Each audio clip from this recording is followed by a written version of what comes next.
రేపే చివరి కార్తీక సోమవారం, పైగా కార్తీక మాస శివరాత్రి. ఎంతో పవిత్రమైన విశేషమైన రోజు ఇది.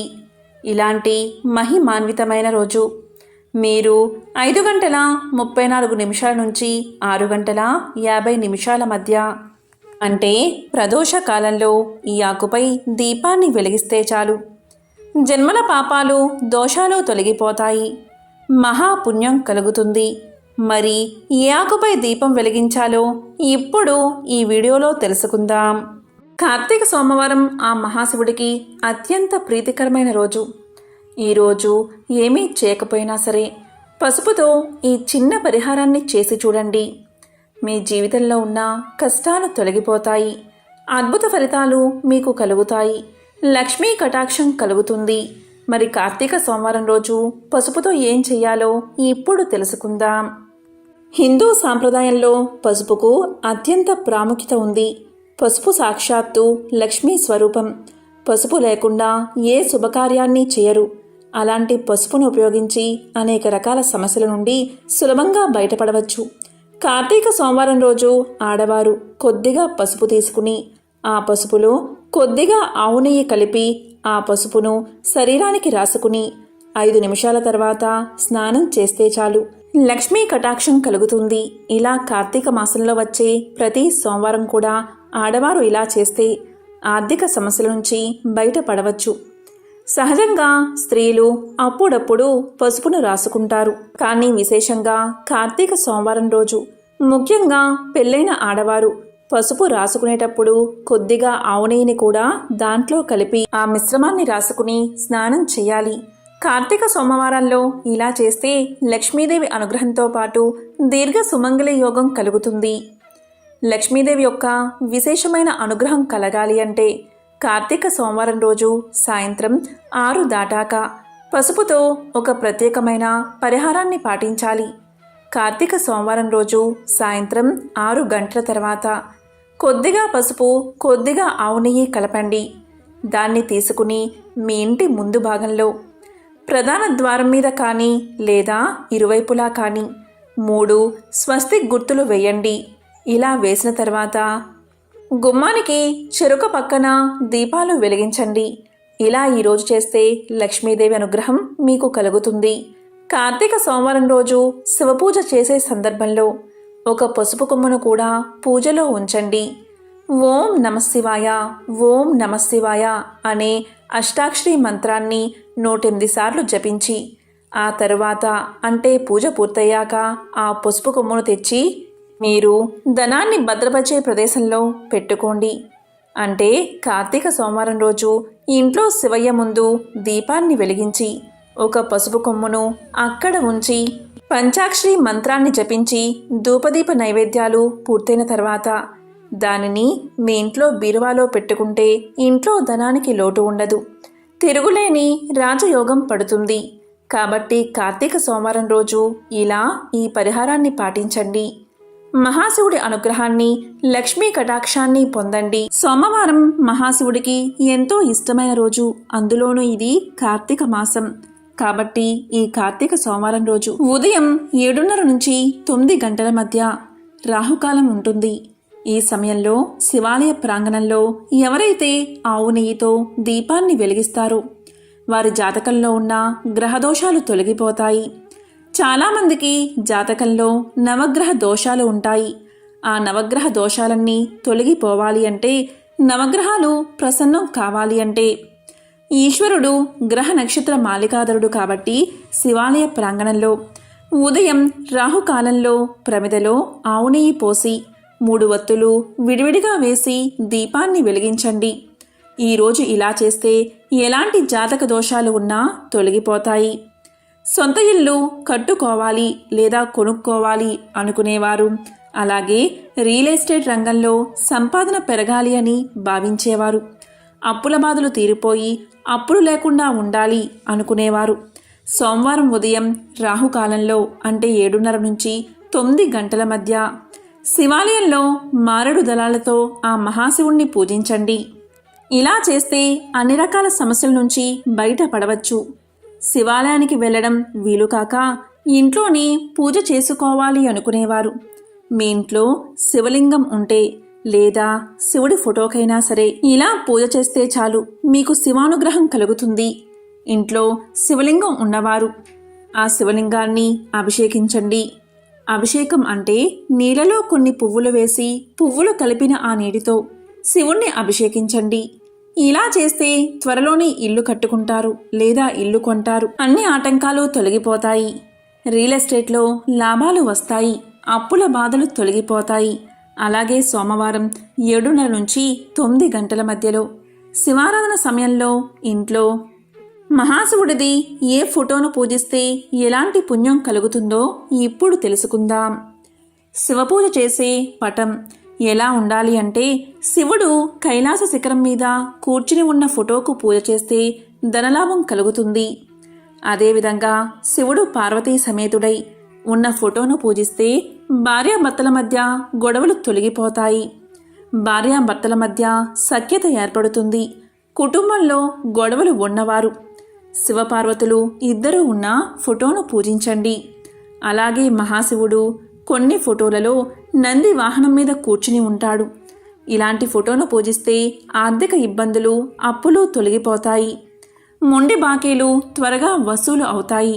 కాబట్టి సోమవారం 7:30 నుంచి 9 గంటల మధ్యలో ఉండే రాహుకాలాన్ని సద్వినియోగం చేసుకోండి. కార్తీక మాసం శివుడికి అత్యంత ప్రీతికరమైన మాసం. అందుకే మాసాలలో కార్తీక మాసానికి సమానమైన మాసం లేదని పురాణాలు చెబుతున్నాయి. ఈ మాసంలో ముఖ్యంగా స్నానం, దీపారాధన, సూర్య నమస్కారాలు, శివపూజలు చేస్తారు. ఈ మాసంలో ఉసిరి చెట్టు కింద దీపారాధన అత్యంత పుణ్యప్రదం. పౌర్ణమి రోజు చంద్రుడు కృతికా నక్షత్రంలో ఉంటే అది కార్తీకమవుతుంది. కృతికా నక్షత్రం అగ్ని నక్షత్రం. శివుడి 3వ నేత్రం అగ్ని. తన తనయుడైన కుమారస్వామిని కృతికలు అని మునిపత్నులు పెంచడం వల్ల వారి పేరుతో ఉన్న కార్తీక మాసం అంటే మహాశివుడికి అత్యంత ప్రీతి. ఈ మాసంలో కార్తీక సోమవారాలు ఎంతో విశిష్టమైనవి. సోమ సాప్లస్ ఉమా అంటే ఉమా సహితుడు అని శుభ్రమైన అర్థం వస్తుంది. పార్వతీ సహితుడైన పరమేశ్వరుడికి ఆరాధన కార్తీక సోమవారాల్లో విశేషంగా చేస్తారు. కార్తీక సోమవారం ఆ మహాశివుడికి ఎంతో ప్రీతికరమైన రోజు. కార్తీక మాసంలో నెలంతా దీక్షతో లేనివారు కనీసం సోమవారం రోజైనా పూజలు, ఉపవాసాలు పాటిస్తే చాలు సకల కోరికలు నెరవేరతాయి. కార్తీక సోమవారం రోజు శివాలయాన్ని దర్శించి శివప్రీతిగా ప్రమిదలో నూనె పోసి దీపాన్ని వెలిగించాలి. ఇలా చేస్తే ధర్మబద్ధమైన కోరికలు త్వరగా నెరవేరతాయి. కార్తీక సోమవారం రోజు భక్తులు ఉపవాసముండి భగవంతుడిని పూజించి దాన ధర్మాలు చేసిన వారికి పాపాలు తొలగిపోయి మోక్షం లభిస్తుందని పురాణ వచనం. కార్తీక సోమవారం శివాలయాన్ని దర్శించడం చాలా మంచిది. ఈరోజు ముత్తైదువులు భక్తి శ్రద్ధలతో శివుణ్ణి కొలిస్తే మాంగళ్య భాగ్యం కలుగుతుందని విశ్వాసం. కార్తీక సోమవారాల్లో శైవ భక్తులు కార్తీక సోమవారం సూర్యోదయానికి పూర్వమే బ్రాహ్మీ ముహూర్తంలో నిద్రలేచి స్నానాన్ని ఆచరించి హరహర శంభో అంటూ శివుణ్ణి స్తుతిస్తే 7 జన్మల పాపాలు తొలగి అష్టైశ్వర్యాలు కలుగుతాయని పురాణ వచనం. కార్తీక సోమవారం ఉదయం స్నానాన్ని ఆచరించి మొదటిగా దీపారాధన చెయ్యాలి. తరువాత శివుడికి అభిషేకం చెయ్యాలి. ఇలా చేస్తే సకల అభీష్టాలు నెరవేరతాయి. కార్తీక సోమవారం గురించి కార్తీక పురాణంలో ఇలా వివరించడం జరిగింది. ఒకసారి జనక మహారాజు వశిష్ఠ మహాముని కార్తీక మాసం గురించి వివరించమని కోరగా అందులో భాగంగా కార్తీక సోమవార పవిత్రత గురించి జనక మహారాజుకు వశిష్ఠుడు ఇలా చెప్పాడు. ఓ జనక మహారాజా, కార్తీక మాసంలో సోమవార వ్రతాన్ని భక్తి శ్రద్ధలతో ఆచరించేవారు శివానుగ్రహాన్ని పొంది చివరకు కైలాసాన్ని చేరుకుంటారు. కార్తీక మాసంలో వచ్చే ఏ సోమవారం రోజైనా సరే స్నాన జపాదులు ఆచరించిన వారు 1000 అశ్వమేధ యాగాలు చేసిన ఫలితాన్ని పొందుతారు. కార్తీక సోమవారం రోజు ఈ 6 పద్ధతుల్లో కనీసం ఒక పద్ధతిలో అయినా కార్తీక సోమవారాన్ని ఆచరిస్తే జన్మల పాపాలు తొలగి జన్మ సార్థకమవుతుంది. అందులో భాగంగా శక్తి కలిగిన వారు కార్తీక సోమవారం రోజు పగలంతా ఉపవాసముండి సాయంకాలం శివాభిషేకం చేసి నక్షత్ర దర్శనం తర్వాత తులసి తీర్థాన్ని మాత్రమే సేవించాలి. దీన్నే ఉపవాసము అంటారు. ఇది సాధ్యం కానివారు రెండవది స్నాన దాన జపాదులను యథావిధిగా చేసుకుని మధ్యాహ్నం భోజనం చేసి రాత్రి భోజనానికి బదులు తులసి తీర్థాన్ని సేవించాలి. దీనినే ఏకభుక్తము అంటారు. ఇది కూడా సాధ్యం కాని వారు మూడవది పగలంతా ఉపవాసముండి రాత్రి నక్షత్ర దర్శనం తర్వాత భోజనం చేయాలి. దీనిని నక్తము అంటారు. ఈ నక్త ఉపవాసం మహాశివుడికి అత్యంత ఇష్టమైన ఉపవాస పద్ధతి. ఇది కూడా సాధ్యం కాని వారు నాలుగవది భోజనానికి తాము ప్రయత్నించకుండా ఎవరైనా వారికి వారుగా పిలిచి పెడితే మాత్రమే తినాలి. దీనినే అయాచితము అంటారు. ఇది కూడా సాధ్యం కాకపోతే ఐదవది ఈరోజు స్నానాన్ని చేసి శివ పంచాక్షరి మంత్రాన్ని జపించాలి. దీన్నే స్నానము అంటారు. మాకు జపించడం చేత కాదు, తెలియదు అనేవాళ్ళు ఆరవది అయినా చేస్తే చాలు. కార్తీక సోమవారం రోజు నువ్వులను దానం చేస్తే సరిపోతుంది. దీనినే తిలా దానము అంటారు. ఈ ఆరిటిలో ఏదో ఒక దానిని కార్తీక సోమవారం నాడు ఆచరించాలి. ఏదీ కూడా ఆచరించకుండా ఉంటే అలాంటి వారు 8 యుగాల పాటు మహారౌరవాది నరకాలు పొందుతారని జనక మహారాజుకి వశిష్ఠుడు తెలియజేశాడు. కాబట్టి కార్తీక మాసంలో వచ్చే ప్రతి సోమవారం రోజు పగలంతా ఉపవాసముండి రాత్రి నక్షత్ర దర్శనం తర్వాత భోజనం చేయాలి. అలాగే ఈ రోజంతా ఓం నమశివాయ అనే పంచాక్షరి మంత్రాన్ని జపిస్తూ దైవ ధ్యానంలోనే గడపాలి. ఇలా చేస్తే అలాంటి వారు శివ సాయుధ్యాన్ని పొందుతారని వశిష్ఠుడు జనక మహారాజుకు తెలియజేశాడు. కార్తీక సోమవారం రోజు స్నానం కానీ దానం కానీ జపం కానీ చేస్తే అశ్వమేధ యాగం చేసిన ఫలితం దక్కుతుంది. ఇందులో ఎటువంటి సందేహమూ లేదు. కార్తీక సోమవారం రోజు శివుడికి మారేడు ఆకులను సమర్పిస్తే ఆ మహాశివయ్య సంతోషించి సకల ఐశ్వర్యాలు కలిగిస్తాడు. అదేవిధంగా జిల్లేడు పువ్వులను శంకు పుష్పాలను ఆ మహాశివుడికి సమర్పిస్తే కోరికలు తీరుస్తాడు. ఈరోజు శివాలయంలో ఆవు నెయ్యితో దీపారాధన చేస్తే అష్టైశ్వర్యాలు కలుగుతాయని పురాణ వచనం. ఎవరైతే కార్తీక సోమవారం రోజు శివాలయంలో దీపారాధన చేస్తారో అలాంటి వారి సమస్త దోషాలు తొలగిపోతాయట. ఆ మహాశివుణ్ణి భక్తితో కొలిస్తే శివ సాయుధ్యాన్ని పొందుతారట. కార్తీక సోమవారం రోజు దీపదానం చేస్తే సమస్త పాపాలు తొలగి ఐశ్వర్యవంతులు అవుతారట. స్త్రీలు కానీ పురుషులు కానీ ఎవరైనా సరే కార్తీక సోమవారం రోజు ఉపవాసముండి సాయంత్రం నక్షత్రాలను చూసి రాత్రి భోజనం చేయాలి. అలాగే ఈరోజు శివలింగానికి అభిషేకం చేసి పూజ చేసి రాత్రి భోంచేసిన వారు మహాశివుడికి ప్రీతిపాత్రమైన వారవుతారు. కార్తీక సోమవారం రోజు ఆ మహాశివుణ్ణి మల్లెపూలతో పూజిస్తే అలాంటి వారి పాపాలు సూర్యోదయం తర్వాత చీకటి పోయినట్లు తొలగిపోతాయట. శివుడికి అత్యంత ప్రీతికరమైన వృక్షం మారేడు వృక్షం. ఈరోజు మారేడు ఆకుపై మీరు దీపాన్ని ఉంచితే చాలు, మీరు కోరిన కోరికలు తప్పక నెరవేరతాయి. ఈ కోటి సోమవారం రోజు ఇలా దీపాన్ని వెలిగించండి. మారేడు వృక్షం ఎంతో పవిత్రమైనది. ప్రతి దేవాలయంలో ముఖ్యంగా శివాలయాల్లో మారేడు వృక్షం కనిపిస్తుంది. కాబట్టి మారేడు ఆకులు 3 కలిసి ఉన్నదాన్ని మారేడు దళము అంటారు. అంటే మారేడు దళం శివుడి 3 కళ్ళను సూచిస్తుంది, త్రిశూలానికి సంకేతం. ఆ మహాశివుడు ఈ మారేడు చెట్టు కిందే నివాసం ఉంటాడని పురాణాలు చెబుతున్నాయి. ఆ మహాశివయ్యను బిల్వ పత్రాలతో పూజిస్తే ఎంతో మంచిది. ఒక్క మారేడు దళం స్వామికి సమర్పించినా చాలు, స్వామి ఎంతో సంతోషించి మీ కోరికలు నెరవేరుస్తాడు.